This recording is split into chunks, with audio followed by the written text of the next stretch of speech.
In today's video, I'm going to teach you how to reroute wires in Cinema 4D's node editor.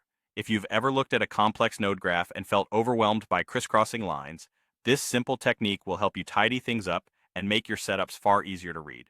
First, let's talk about rerouting knots. These are small anchor points you can add directly onto any existing wire. On Windows, hold Control and click the wire. On a Mac, hold Command and click. You'll see a tiny knot appear right on the line. This knot doesn't change what the nodes are doing. It simply gives you a handle to guide the wire's path. Once you've created a knot, click and drag it to reshape the wire. Move it around until the line avoids other connections, runs alongside related wires, or creates a clearer path through your graph. You can place knots near corners between busy clusters of nodes or wherever lines tend to intersect. If you want finer control, add more than one knot along the same wire.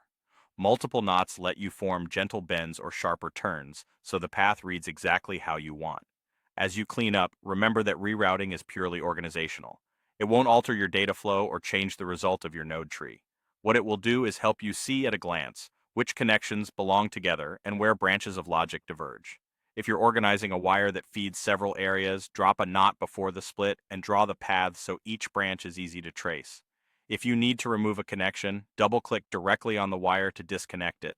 This is a quick way to break links you no longer need or to rebuild a path after a cleanup. You can also click a wire and drag it into an empty area of the canvas to achieve the same effect. That detach and drag method is handy if you prefer to physically pull a wire away rather than double-click it. After disconnecting, you can reconnect as needed and then add knots to guide the new path. If a knot lands in the wrong spot, just drag it somewhere else. And if a wire gets messy while experimenting, don't worry, disconnect it, reconnect cleanly, and add fresh knots to steer it where it should go. With a few careful knots and occasional disconnects, your node editor will look cleaner, read faster, and be much easier to maintain as your projects grow.